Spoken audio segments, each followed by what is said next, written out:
Hello बच्चों, कैसे हो? उम्मीद करता हूँ कि आप अच्छे होंगे और इससे पहले जो 2 लेक्चर पढ़ाए हैं वो आपको अच्छे से समझ में आए होंगे। मैंने इससे पहले 2 लेक्चर पढ़ा चुका हूँ। किरण प्रकाशिकी का जो पहला लेक्चर था प्रकाशिकी और उसके टाइप्स, और सेकंड लेक्चर था प्रकाश और प्रकाश के गुण। ठीक है ना? आज मैं बात करने वाला हूँ प्रकाश का परावर्तन, रिफ्लेक्शन ऑफ लाइट, और प्रकाश के परावर्तन के प्रकार, types of reflection of light, और इसके दोनों प्रकार, नियमित परावर्तन और अनियमित या विसरित परावर्तन।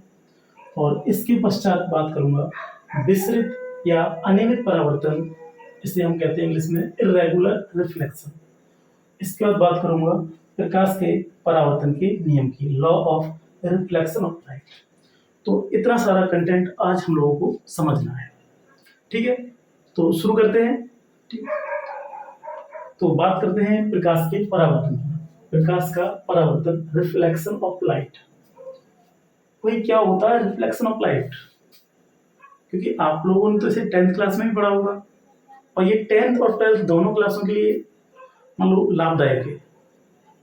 तो होता क्या है प्रकाश का परावर्तन? देखिए, जब प्रकाश किसी चिकनी सतह या किसी चिकने नत समतल पर पड़ता है तो उससे टकराकर उसका अधिकांश भाग उसी माध्यम में वापस लौट जाता है। प्रकाश की इस घटना को प्रकाश का परावर्तन कहते हैं। यानी कि प्रकाश का अधिकांश भाग उसी माध्यम में लौटेगा, यानी माध्यम परिवर्तित नहीं होता है। इसमें प्रकाश के परावर्तन की घटना में माध्यम परिवर्तित नहीं होता है, वही माध्यम रहता है। यानी तो ऐसी घटना हमारी यानी क्या कहलाती है? प्रकाश का परावर्तन। देखिए भाई, प्रकाश का परावर्तन ये एक चित्र के द्वारा देखो समझाया हमने। ये क्या है? ये हमारा एक चिकना नत समतल है और इस पर क्या है? एक आपाती प्रकाश किरण। जो प्रकाश किरण आ रही है ना, इसको हम कहते हैं आपाती या आपतित प्रकाश किरण। तो देखिए, जिस एंगल पर पड़ रही है उसी एंगल से क्या हो रही है? परावर्तित हो रही है, और इसलिए हम नाम दे रहे हैं परावर्तित प्रकाश का। तो जिस एंगल पर ये आपतित हो रही है इसको हम कहते हैं आपतन कोण, और जिस एंगल से परावर्तित हो रही है उसे कहते हैं परावर्तन कोण। और बीच में जो डॉटेड लाइन है इसे कहते हैं अवलंब। क्या कहते हैं? अविलंब। तो अब क्या है प्रकाश के परावर्तन के प्रकार? प्रकाश के परावर्तन plus types of reflection of light. प्रकाश का परावर्तन 2 प्रकार का होता है।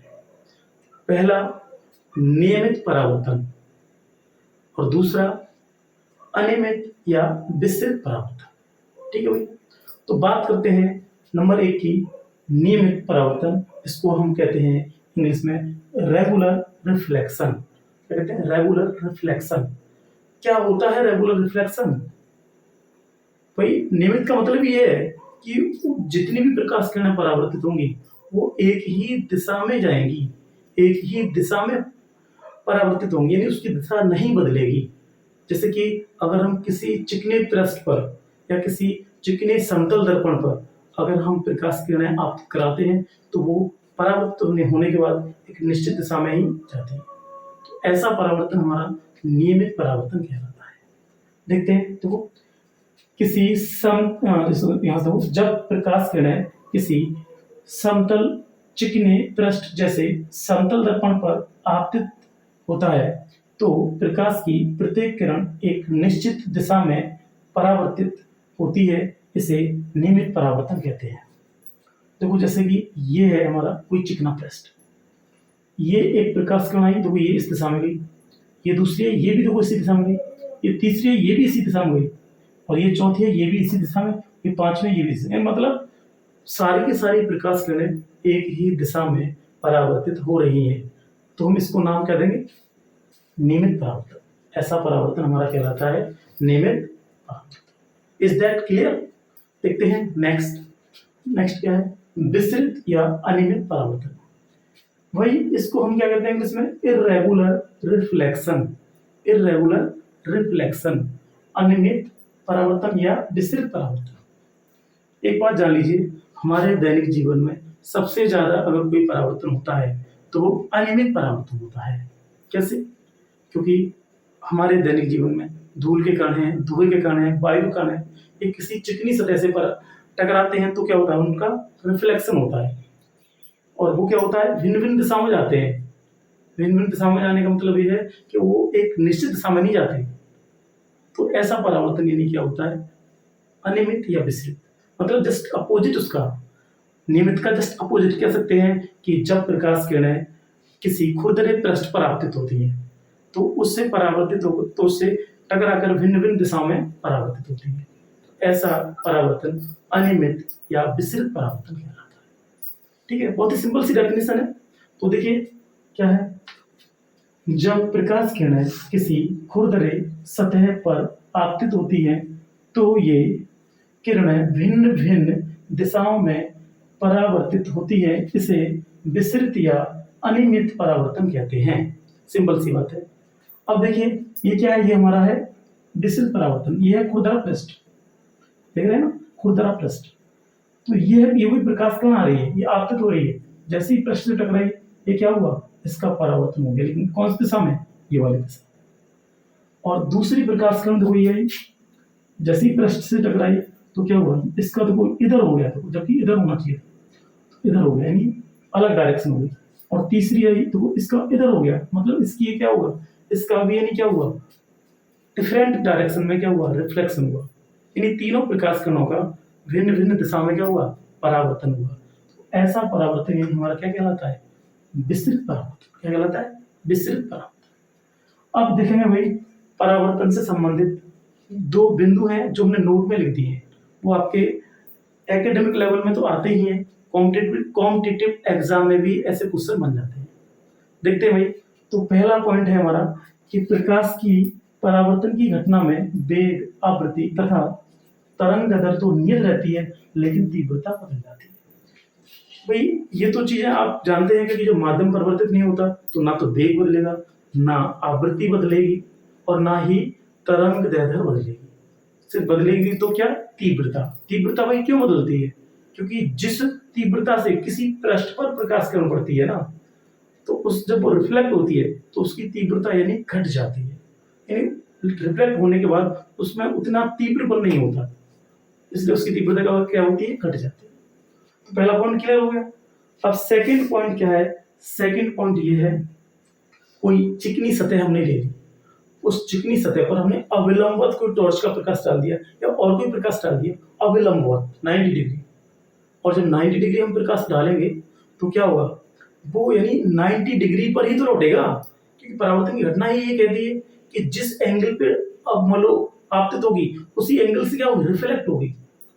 तो इसका मतलब क्या है, जब प्रकाश किरण किसी चिकनी सतह पर अविलंबवत आपतित होता है तो क्या होता है, उसका उसी मार्ग पर क्या होता है, परावर्तन हो जाता है।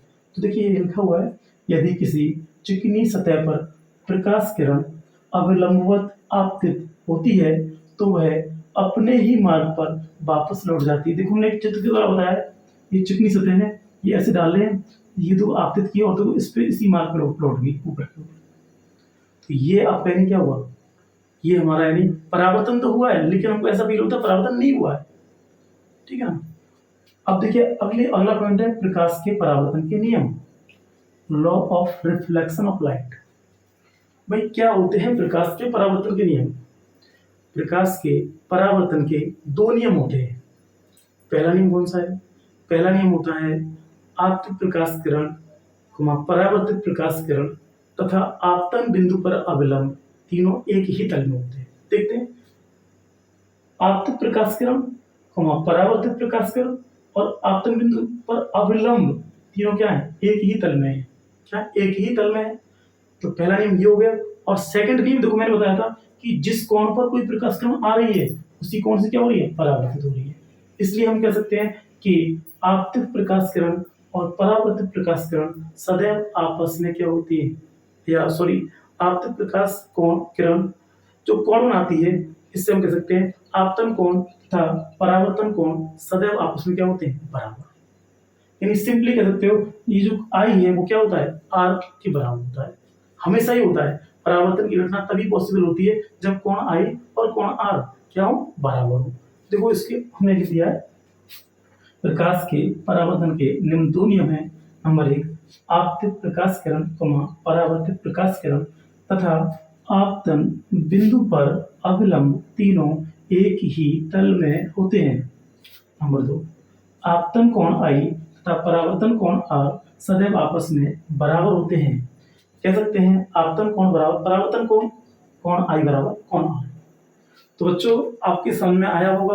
भाई मैंने काफ़ी मेहनत से आपको समझाया और मुझे उम्मीद है कि ये टॉपिक, ये पूरा लेक्चर आज का आपके समझ में आया होगा। अगर आपके समझ में आया है तो आप इस चैनल को लाइक करें और सब्सक्राइब करें और वीडियो को कमेंट करें, शेयर करें, ज़्यादा से ज़्यादा शेयर करें। उससे क्या होगा, मुझे और ऊर्जा मिलेगी और आगे मैं और मेहनत करूँगा। ठीक है, थैंक यू फॉर वॉचिंग।